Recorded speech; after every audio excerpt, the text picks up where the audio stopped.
L'évangéliste de la saison est là. Barbosa. Barbosa, bonjour. Bonjour. Merci d'être là. Chicken of God, morning, good morning, good morning. Donc, vous avez déjà dit hier que c'est chicken. Moi, je ne suis pas chicken. Je ne suis pas chicken de God. Il devient poulet. Non, mais nous, dans notre église, dans notre mission, nous on dit chicken of God. Ok. Chicken of God, c'est-à-dire les enfants de Dieu, quoi. Les enfants de Dieu, on les appelle chicken of God. D'accord, nous on entend child of God. C'est mieux. Ah, okay. On bat à l'église également avec toute sa tête quand même. Voilà, toute sa tête et tout son esprit. Alors, l'évangélisation de ce jour, ça va porter sur quoi? Oui, bien-aimés dans le Seigneur, aujourd'hui nous allons lire dans le livre de Agoï. Nous allons lire dans le livre de Agoï. Bon. Oui, parce qu'il y a aussi... Quand c'est pas Tanguy. Non, je suis sûr que Tanguy va nous faire un retour. Ah, bon. Je suis certain que Tanguy va nous faire un retour dans cette affaire de Tanguy, on est passé à Rogassi, maintenant on est à Agoï. Nous allons lire dans le livre de Agoï, son chapitre 2, verset 795 à 4 810. Bon, nous allons essayer de résumer. Parce que toute l'année ne suffirait pas à lire. De 700 et quelques à 4 millions. C'est-à-dire qu'on va aller, on va manger, on revient, on continue. Donc, on va essayer de résumer. Là, nous allons comprendre que la Bible c'est-à-dire faire référence à certaines personnes. Ceux-là qui ont marqué leur temps, surtout qui ont marqué l'Israël. Et là, nous avons Saint Matthieu. Saint Matthieu qui a marqué son territoire, qui a marqué l'Israël. Nous avons Saint Dieudonné. Saint Dieudonné aussi. Nous avons Saint Thomas aussi qui a marqué son époque. Et nous avons Saint Patrice. Saint Patrice aussi qui a marqué son époque, qui continue toujours de marquer son époque. Ah bon? Et présentement qui est en train de faire sa marche vers la terre promise. Attendez, les autres ont fini de marquer leur époque. Oui, ils ont fini. Nous sommes au temps biblique. Oui, nous sommes dans l'Ancien Testament. Dans l'Ancien Testament. Dans l'Ancien Testament. Mais il y a Saint Patrice qui lui continue son œuvre. Lui continue. Parlez-nous de lui. Lui, il est toujours là, qui continue de faire son bonhomme de chemin. Actuellement, en Israël, vous allez voir qu'il est en train de faire sa marche vers la terre promise. Vers la terre promise. Et sur son chemin, franchement, il a rencontré beaucoup de choses. Vivement qu'il trouve cette terre promise. Oui, il a rencontré beaucoup de choses parce que vous allez voir que en son temps, il y avait eu au moins des gens qui l'entouraient, qui essayaient de travailler avec lui. Mais bon, on a constaté que parmi ceux-là, il y a assez de compétences, c'est-à-dire... Et tout ça, c'est dans le Testament, là, l'Ancien Testament, là. Ils ne peuvent pas travailler comme cela se doit. C'est ça. Et comme ça, bon, on a dû les balayer. On a dû les balayer. Et après ça, vous allez voir que bon, quand ça a continué, il y a des gens qui ont commencé par lutter avec lui juste pour lui arracher le pouvoir, pour lui dire bon, de quitter. Tout ça, c'est dans votre testament. Oui, mais c'est dans la parole de Dieu. Moi, j'ai une question. Oui. C'est Patrice qui, depuis les temps bibliques, qui continue jusqu'à... Il a quel âge? Ah bon, lui, on dirait que c'est un immortel. Lui, c'est un immortel. Vous avez trouvé la parade, oui. Et c'est pourquoi quand ils ont commencé, il a dit, mais vous allez tout faire, je ne vais pas mourir, vous allez en souffrir, mais vous ne pouvez rien. N'est-ce pas? Ça aussi, c'est dans la Bible. Il est immortel. Ça commence à ressembler à quelqu'un que je semble connaître. Il les a dit, vous allez en souffrir, mais vous ne pouvez rien. Votre évangile d'aujourd'hui, là. Cet évangile-là. Vous-même, je ne sais pas. Vous n'avez pas vécu, nous, au fait. Bon, en ce temps-là, c'est vrai qu'on n'était pas encore nés, mais au moins, bon. Vous voyez, aujourd'hui, on a eu l'occasion de toucher quelques grands hommes de Dieu aujourd'hui en Israël. Bon, les Agoï, les Rogassiens, les Tanguy. Vous ne faites pas un point fidèle de ce qu'ils ont écrit. Non, c'est un point fidèle. Mais présentement, il est en train de faire sa marche vers la terre promise afin de pouvoir mettre fin à la pagaille. Afin de pouvoir mettre fin à la pagaille. Les Israéliens faisaient la pagaille aussi. Oui, il y avait assez de pagaille là-bas. Il y avait assez de pagaille où ils adoraient les veaux d'or. Donc, il a voulu mettre fin à la pagaille. Trop, c'est trop. C'est trop. Mais dans le livre, nous sommes en train de constater, avec ce que moi je lis dans la parole de Dieu, la parole de Dieu dit que ce ne serait pas la fin. qu'il aura encore l'occasion de régner encore pendant 5 ans. Ah bon? Avant de laisser place à un autre roi. Non mais attendez, depuis des millénaires il vit. Oui, il vit. Pourquoi il ne va pas continuer pendant des millénaires encore? Non. Pourquoi vous voulez le résumer à 5 ans? Au moins, Votre évangélisation, on va vérifier les livres. Elle est fatiguée de ce Patrice. Puisqu'il est en âge avancé, bon, Donc, 5 ans. votre évangélisation là, on va faire une expertise de l'évangélisation. Non, c'est l'Ancien Testament. Pas du tout. C'est l'Ancien Testament. Évangéliste Barbosa, Oui. votre Bible là, Non.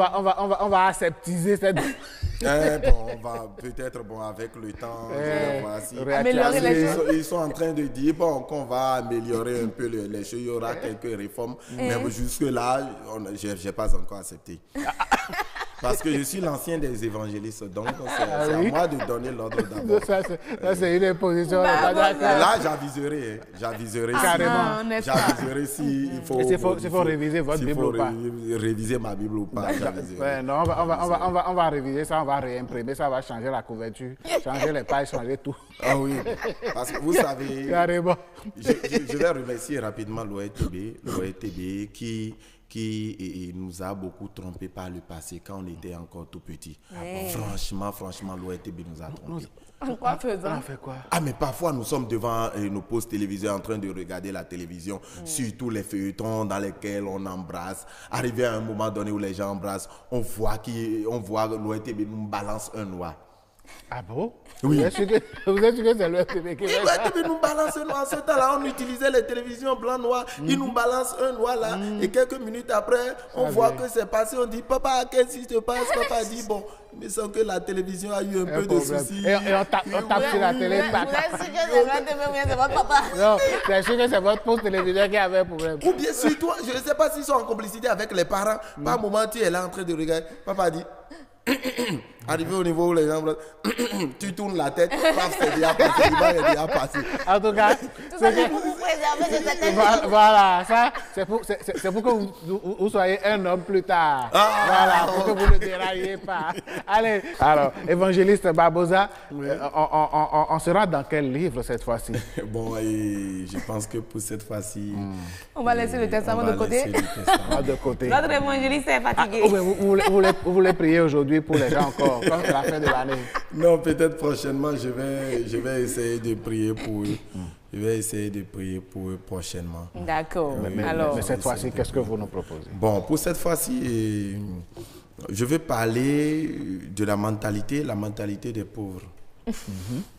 La mentalité des pauvres, surtout les enfants qui sont pauvres, c'est-à-dire qui ont des parents qui sont pauvres. Vous savez, si le parent est pauvre, c'est que l'enfant aussi est pauvre. Voilà. Et la mentalité diffère toujours de celle d'un riche. Si vous voyez l'enfant d'un riche, par exemple, qui vient ici et qui voit, bon, peut-être au bord d'un puits, il vient dire, oh, mais voilà, regardez, mais... donnez un peu, je veux voir. Et l'enfant goûte, oh, mais c'est bien, mais ça maintenant on peut utiliser ça pour, on peut drainer ça au moins pour arroser les jardins. Ce que le pauvre boit. Ouais. Mais si c'était un pauvre qui était là. Mais si c'était un pauvre, surtout s'il est accompagné de son ami, tu vas voir, il va regarder le dit, on gagne 6 heures de 20 ans. On gagne 6 heures de temps, Non, vous n'êtes pas sérieux. Non, mais attendez. Non, c'est pas vrai. Oh, non, non, ça, c'est pas une mentalité de pauvre. C'est peut-être une mentalité de méchant, ça, c'est de la méchanceté. Mais souvent, ce sont les pauvres qui réfléchissent comme ça. Ah non, c'est pas évident. Oui, ou bien, oui, un blanc à l'étage, il regarde tout ce qui se passe. Waouh, mais quel paysage. Ouais, mais c'est très beau, c'est très joli. Bon, franchement, prochainement, je pense que si moi, dès que je serai grand pour construire ma maison, je vais construire à tel endroit, Mais un pauvre qui se met à l'étage, surtout s'il est accompagné d'un ami, il te dit, nous, Ngassi c'est d'eau. Abi, et now 1 million, tu m'as pas dit long, j'ai dit, ah si long. Non, vous êtes terrible. Vous ne voyez pas ça chez le pauvre? Non, mais quand même. non, c'est pas évident. Le pauvre peut se dire, moi, c'est quand je serai grand. C'est la réflexion je qui vais construire une maison à étage, pourquoi pas? Pire, si vous donnez à manger à l'enfant d'un riche, il finit de manger, il dit, waouh, mais c'est délicieux, mais qui a préparé ça? Ou bien s'il y a un ami qui est à côté de lui qui dit, mais tu peux me donner un peu? Il dit, bon, prends, faut couper un peu. Si c'est du bien, prends, faut couper un peu. Vous voyez? Mais si c'est l'enfant d'un pauvre, il vient.